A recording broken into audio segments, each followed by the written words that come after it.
Hey crafty friends, I'm Adrienne Bosie of Alice Scraps Wonderland. Welcome to my channel, welcome back to my channel. Today I just wanted it to be a cozy little video where I show you how I make my sizzix flower dies, stitching dies.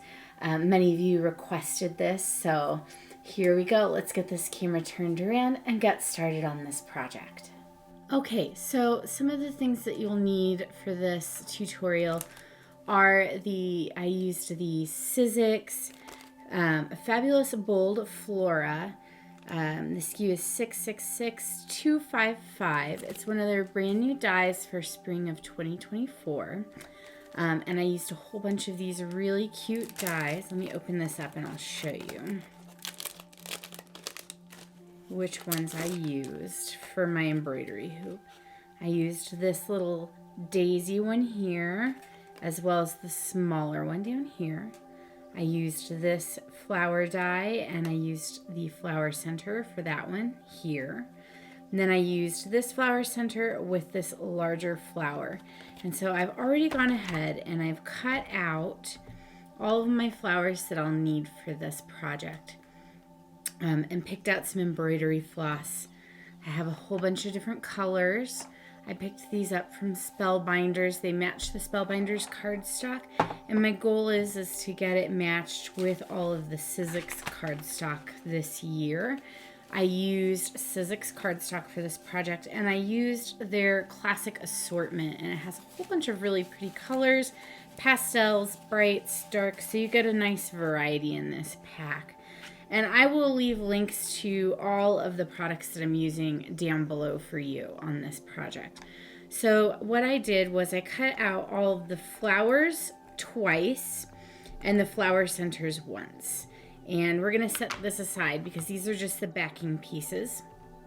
The other thing that you'll need is like an awl or some kind of poking tool. I'm using the We Are Memory Keepers that comes with their like stitching and bookbinding kit.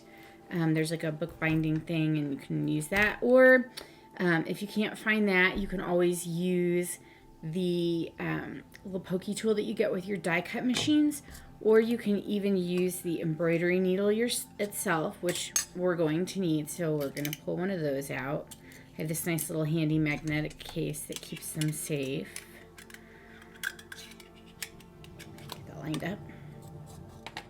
Oh, and of course my heater's starting, so you're going to hear it in the background. But it's so cold out, guys. I don't want to turn it off, so I hope you don't mind. The heater is like right off my craft room, and you can totally hear it. All right, so basically, let's get started on this. I'm going to start with the bigger flower. I think that's the easiest one. And I'm going to show you the project that I'm talking about, just in case you haven't seen it on my socials yet. So I used some different colors for this one. Oh, the heater's really getting started now. Good thing we're making flowers because I'm in a spring mood. Anyway, so this is the flower here that we're going to be making. And as you can see, I've got 2 layers of this flower. The back layer is to hide the ugly stitching, just in case someone happens to see it. And then I got this cute little layer here, and then you can also see the matching stitching here. So we'll keep that in view so that we know what we're doing. So basically what I did for this layer, and you can't see it because this layer is the orange layer is on top, but I created one hole right in the center, and I'm doing this on a foam mat. So you want something that you can poke holes into. So a foam mat. If you don't have one, you'll just have to kind of hold it, but make sure that you don't poke your finger when it comes through because the instruments are a little sharp. Then what I did, we'll start with one of the bigger petals first, is I created we want 3 lines of embroidery floss to come down. Oh, I don't think I even poked one in the center. I think what I did, oh yeah. So look at this. We're learning as we're going and remembering what I did all those weeks ago. So ignore that one. That'll come in handy for other flowers techniques that I did. I think maybe, no, I did the same on that one too. Okay, so ignore this hole. we're going to create 3 lines of embroidery floss that are all going to connect down to one hole in the center of each leaf. So at the, or petal, at the bottom of each petal in the center, we're going to poke one hole, and we're not going to worry about that one because you won't see it in the end anyway. But I'm going to cover it so you don't get confused. And then I'm going to come straight up.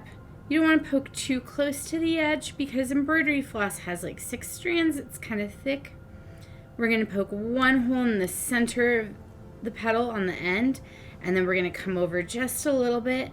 We're going to poke one to the right, and we're going to poke one to the left. And then we're basically going to do the same thing on each petal.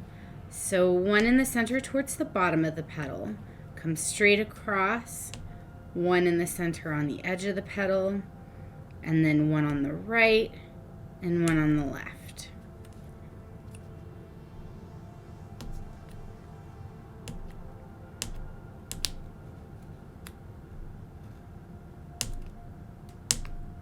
And as you can see on the smaller ones, you know, they're a little closer together, but that's fine.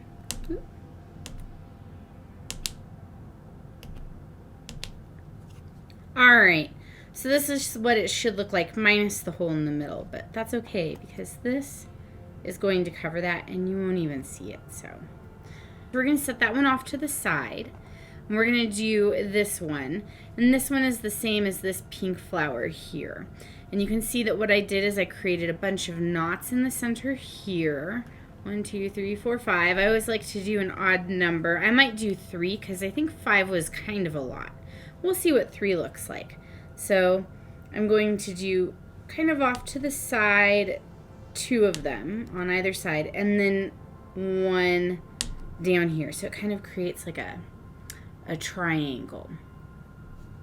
And then the other thing that we're going to do is we're going to do kind of the same thing, but just 1 and 1. So kind of somewhere here. You don't want it way down here in the really thin part. That's going to make it, like your embroidery floss might go through that hole, and like it might tear out to the side, and that won't be good. So we want to do like maybe right about there, and 1 here. And we're just going to do each of these petals like that as well.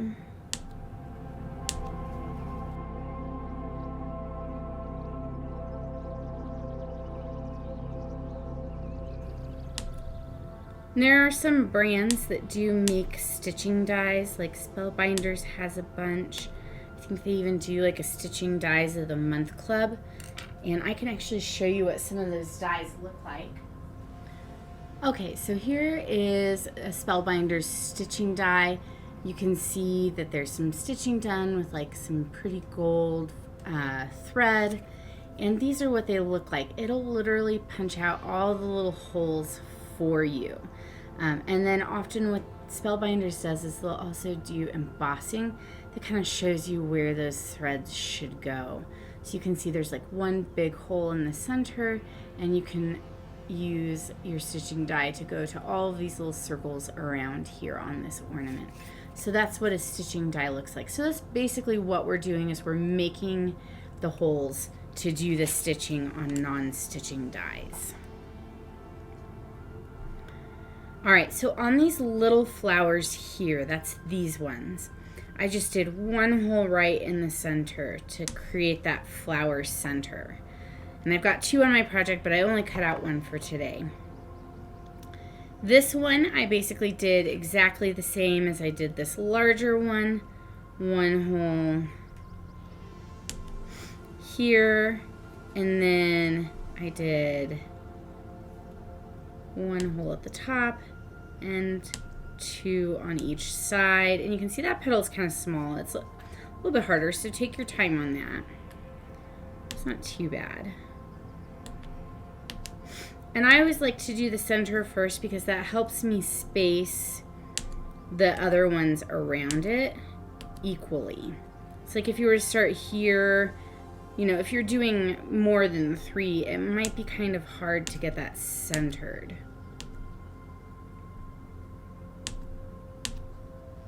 And even. All right.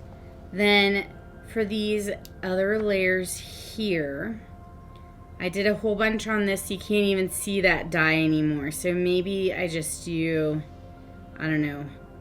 I did beads as well, which is an option, but we're just gonna do some French knots, and I think maybe I'll keep it at 3. And then this one here as well, I did French knots and beads. And let's do one in the center. And maybe create like an X shape. I think that'll be enough. Honestly, when I was doing this one, I was kind of experimenting. So then the other thing that you want to do is just get some floss that kind of matches. If you want it to match, maybe you want it to be contrasty. I might, let's move these out of the way. Ooh, no, we should probably start with the one that we started with first. So I'm doing kind of matchy. You can kind of see that. But you could do a contrast, like a teal or something. Might be really pretty with that purple. That would be really pretty as well if you like contrast better. Or maybe a darker purple, so that really shows up. But sometimes it's nice to have one that's a little bit more matchy. It just kind of creates an ethereal texture. And then what we're going to do is take off a length of embroidery floss. And don't worry, like if you don't cut off enough, that's okay. You can always tie off, cut, on the back side of your project, cut more and start a new thing of embroidery floss. But I think for this one, maybe about 22, 23 inches. It's a little bit longer than my craft mat. And embroidery needles have kind of a wider, you can see that eye of the needle that helps you get that embroidery floss through. And the tip is a little bit more blunt. You can see it's very thick because you're going to be, otherwise, if you were doing actual like needle point or cross stitch or something, you would be poking through some fabric that has some pretty open weave, I think. But you also want a hole big enough for the floss to go through. And what I like to do is just wet the end of this. You could also use some wax to wax it. And that just kind of helps get it through the eye of the needle. You may need to like flatten with your nails. I find flattening it kind of helps with just a little bit to get it through the shape of that eye. And you just want to pull just a little bit through. And of course we're going to tie off a knot on the end, and a single knot should be good enough. I tried a double knot and a single knot, and my stuff hasn't come off with the single knot. So I'm just going to go ahead and snip off that excess there after I tie that knot. All right, and ignoring the center hole because I didn't know what I was doing. I told you this was going to be a cozy video. We're going to, there are ways that when you do this kind of stuff often enough or long enough, you kind of figure out ways to use less of your thread so you aren't like doubling up by going over this way and down. And so one of the ways to do that, because what we're going to be doing is we're going to be doing coming down from each point and going to the center. And also, just like when I poke holes, what I like to do is start with this center hole here, because all of the thread is going to be coming down to this same hole here, and the outer holes will lay, that thread will lay over that first pass that you've done.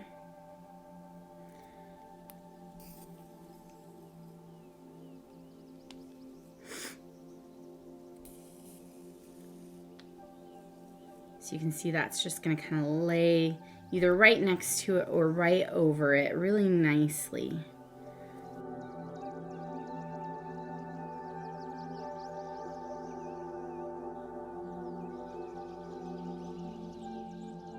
So there's that first one. And then you're just going to move to the next one.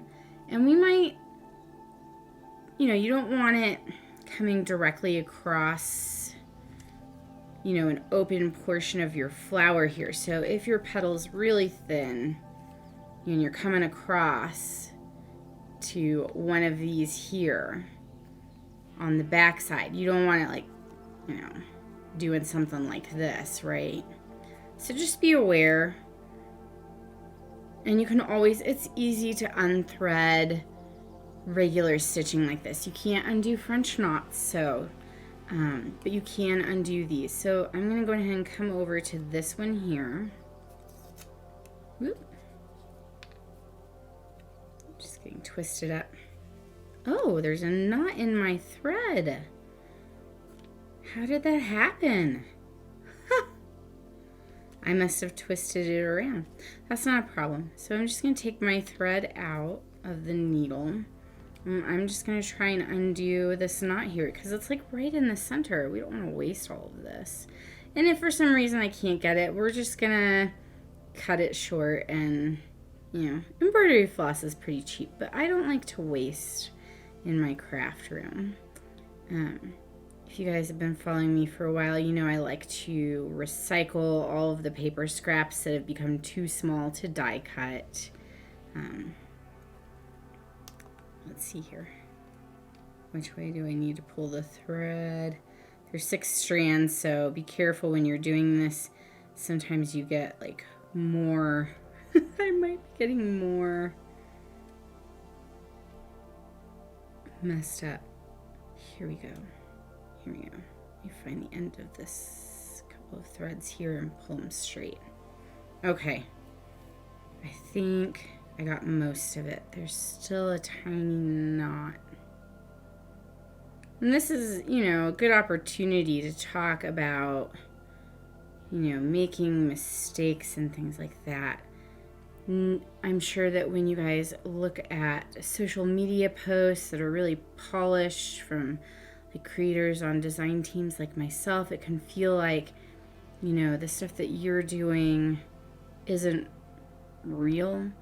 But, you know, mistakes happen in every craft room, including mine. Clearly, we're still working on this knot. And, you know, a lot of what you see on my Instagram posts, the photography is highly controlled. I've got like a little, basically like a little photo studio over in my craft room that helps me take really nice shots. And if that's something that you guys are wanting to, that might go through. We might be okay on that. But if photography is something that you guys want to learn more about from me, let me know in the comments below. I can show you all of the stuff that I use to do my videos, all of the things that I use to take my project photos. If you're looking at upping your game on that because you want to join a design team and have nice photos, let me know because I definitely love helping with those kinds of things. I've got a couple of blogs on my blogs. If you look up photography, if you search the word photography, that should come up. Oh, this is not playing nice with me now. Okay. We're going to cut that shorter, and see if that helps. But yeah, I've got a couple of blogs on my blog articles on my blog. Wow, guys, it's morning and I don't function quite as well in early mornings. But it's quiet in the house and I am in a loft, so that's helpful. Anyway, all right, let's give this a try. But if you want more than just the blogs that I have about photography on my blog, let me know and I'm happy to do a video to show you some of those things. All right, so let's come this way. It doesn't really matter which direction you go. Oh yeah, it went through just fine. And we're just gonna go along our merry little way. At some point there may be a small, maybe it'll be hidden on the back side. Maybe I'll get lucky. Even if not, it doesn't need to be perfect. It's handmade, and that's how you know that something is made with love, when there are imperfections. I always tell my friends, your imperfections are what make you perfectly you. So we're not going to worry about it too much. There we go. That's looking really nice, I think. Let's see. If I come up to that one, we're going to be good.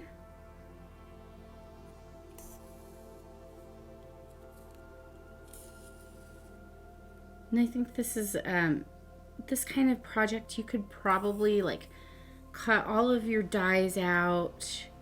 Oh, I wanted to go the other way. Let's go back through. Let's go for this one first. So I can be on, I wanted to do this side first so that when I'm over here, it's easier to come to the next petal. I'm not having to go as far with my embroidery thread, my floss. What was I saying? Oh, this is something that you can do. You can pre-cut all of your dies and pre-poke them out. Or you can poke them out while you're, somewhere else. You don't have to be in your craft room while you're doing it. All those little supplies are portable. Oh, no. Is it going to show? Yeah, that one's going to show a little bit. Okay, so I'm going to go back through. And we're going to do this going the opposite direction. We're going to come over to this bottom center hole. And you can totally thread it this way as well. And we're going to go up. And this might actually save you a little bit of thread. I'll show you the back side so you can kind of see what that will look like. Again, Adrienne, this side, this side. And on the front, it's going to look exactly the same, but on the back, you'll notice there will be a slight difference on what it looks like on the back side. Okay, so let me show you. All right, so these were the first three that you did, and you can see that there's a lot more embroidery floss on here. And that's totally acceptable. That's totally fine. Whatever is the easiest for you for creating the pattern on the front side. When you practice enough, you can start to do this. This here is the one that I just did. I came from this center hole and went to this bottom center hole here, and then came up and down, and then let's see, what else did I came up? I came up this way. It's so confusing. And then I came over to the other hole. Came up, came over, and then down and back through and over. Yeah. Anyway, but you can see that technique starting from down here uses a lot less thread. So we're going to do that again on this one. So we're going to go from the bottom center up through and down into the top center. And then we're going to come across. So now it's going to come across to the next hole and back down to this center. So that all the thread that you've used is pretty much on the front side so far, right? There's just this little piece here. And the only thing that's going to be kind of wasteful is coming back up to this hole and having that on the back side. But yeah, that uses a lot less. So, but whatever is easiest for you to create this pattern, just remember that as you're working your way around, you want to be able to hide all of this stuff on the back. And then what we're going to do, I had this die where I accidentally chopped off my cardstock mute, but I was like, oh, this would be perfect for the backer because it's just to hide. It doesn't need to be perfect, a perfect die cut back there. It just needs to hide that mess. Okay, and so to tie this off, what I do is I come underneath one of these. Maybe we'll do this side here, I think, because this is closer.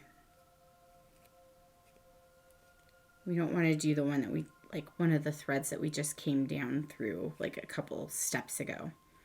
We're going to come through that, and you can see I'm holding it here with my finger. And we're just going to tie off a knot. And you want to give this a nice tug going in the opposite direction so it's nice and tight. And then snip that off. And I got myself a pair of embroidery scissors off of Amazon. That's where these are from. And all the other pretty ones that you see in my photography, I use them as props for photography, and I actually use these. So these ones are specifically for cutting threads, embroidery floss, fabrics, lace, and nothing else. All right, so that part of the flower is done. And I'm gonna stop talking because it'll make this video really long, and I'm just gonna have you watch me maybe in sped up time. Some of these, but I will stop to talk about how to do the French knot on those other ones. So let's get started on these.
Okay, so let's talk about the French knot. This is definitely one that you'll want to practice on a little bit beforehand. That's okay. I think I pulled it kind of tight. Yeah, it's just pulling right there. That's okay. When we glue this, it'll bend that back up into shape. So you want to come up through your hole like I did here, and then I'll link to a French knot tutorial that I use to learn these because I think it explains it really well. But you want to lay your needle across your work like this, and then wrap your thread, wind it around twice. And you want to keep holding here on this end of the thread, and you want to go back through the hole, or as close to it if you're using fabric as possible. You don't want to keep it too tight because you need to be able to get your thread and the needle back through, but you want it tight enough where the knot's going to be like kind of hanging open.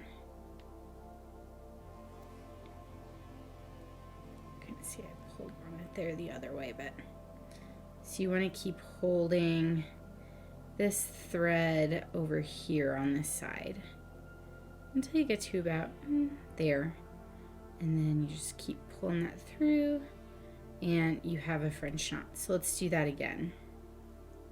So we're going to, let me find one of the holes here.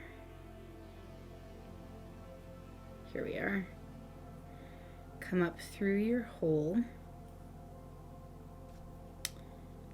and I'm going to take the thread that came up through the hole, and I'm going to hold it and hold my needle parallel against my work surface, come around my needle twice with the thread, and then poke that back through that same hole. And before I let my needle go all the way through, we're going to kind of get that nice and taut again here. Sorry, my dogs are barking. And pull. It's garbage day. Garbage day, heaters, it's all good. You tell him, Magnus. So ferocious. I'm going to make sure that we're not getting that looped around any of the petals. That's the one thing that you want to be careful about when doing that. And pull that nice and tight. That other dog is my sister's dog, Dante, and he's a black lab. And he's the sweetest little, well, he's like a black lab cattle dog mix. And Magnus is a Maltese Yorkie mix. So we got a little dog and a big dog here today. All right, so one more time. Wrap around your needle. Whoop. Sometimes it's a little hard with little flowers like this. Wrap around twice and go back through that same hole. And I'm just gonna get this all straightened out. Hold on to this piece that you want to keep holding on to. Make sure that it's tight, but not too tight. There we go. And bring the needle all the way back through. And keep pulling. There. And you get this lovely French knot. I think that's really pretty. And I'm just going to tie this off. Just going to tie that, go through some of this thread on the back here.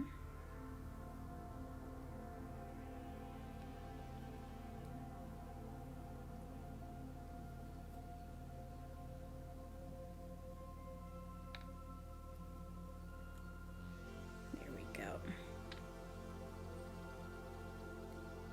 Give that a nice tug. And we're done.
Okay, so before I close this video, let's talk about how we glue the backing layers onto these with all of this embroidery floss on the back.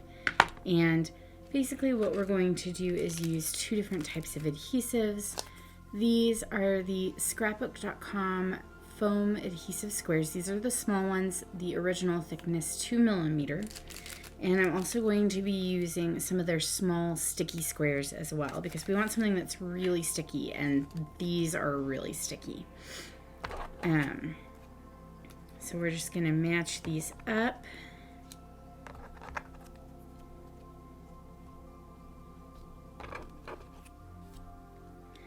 And basically what we're going to do is we are going to add, we'll probably add one right in the center there. We won't need extra sticky on that center one because we won't need it. Sometimes they come off on the clear plastic, sometimes they come off on the white plastic. Basically what we're going to do is we're going to stick a sticky square onto a foam square and just make this like extra sticky. Especially if you like live in a dry climate like me where, you know, adhesive kind of dries up and things like that. And on this, if you need to like tuck down these little tail ends, if you didn't quite get close enough, you can either trim it off. Let me see if I can get that close enough.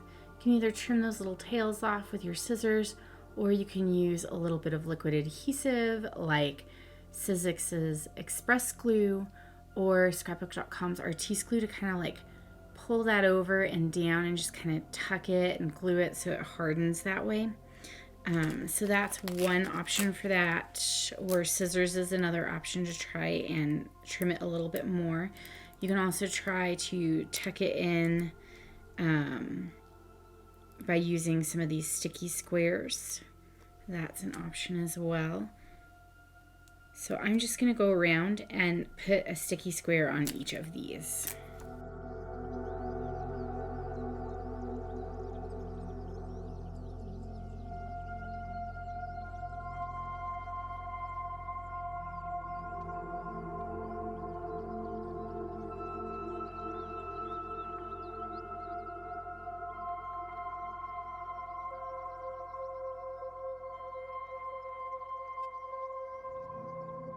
All right, now that I've got all of these stickied, before we pull the backs off of the foam squares, what I like to do is make sure that I've got the die lined up correctly so that it matches. It's a little bit harder on like these ones than it is on this one.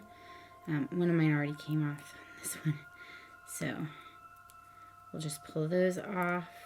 And you can see on some of these, I pulled over that little knotted tail end and stuck it into the sticky square just to make sure it really does stay nice. And take your time lining it up.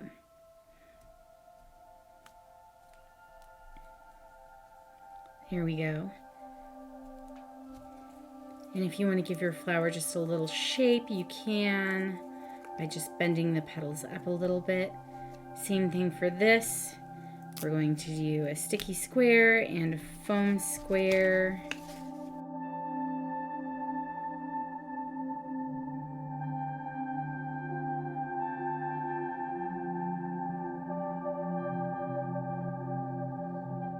And then this nice little centerpiece can go on literally in any direction. You can, like you can kind of see they're grouped in 3s or 4s or 2s or whatever. You can either line them up with the petals or you can offset it. It's your choice. I kind of like a little bit of that offset for this one. I think I lined it up in the last one, but we'll do offset on this one. So you can kind of see.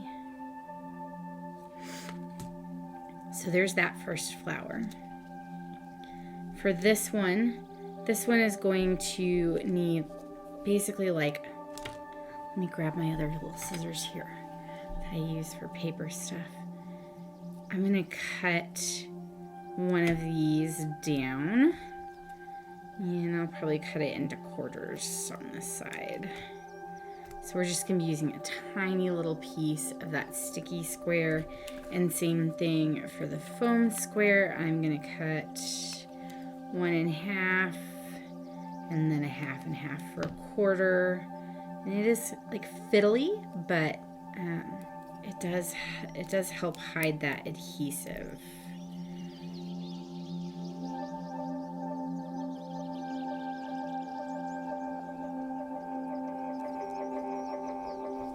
Okay. All right. And that's pretty good. I mean, if you see a little bit of the thread, who cares, right? On this one, I like to, on the small ones, I like to offset them just a tad. So you can see some of the petals are shaped, these wider ones, they would match up this way. You can totally match it up if you want. I'm going to turn it and I'm going to offset it because it's just going to make these little flowers seem a little thicker, a little more full. And then what I'm going to do is I'm going to cut a bunch of these in half. We just want to make sure that these, because I'm going to line them up, are sticking together nicely. So we'll start out with some of those.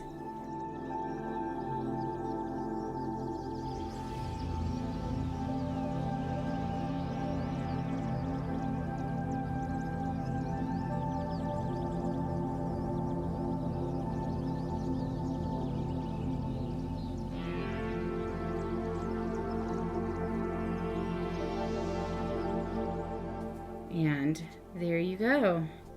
There are all of those little embroidered flowers.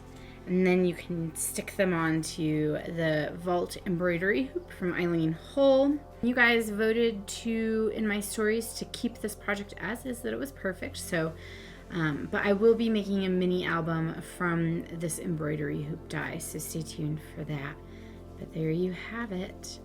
That's how you embroider flowers and other dies that are not designed to be stitching dies. You just poke your own holes and thread it through.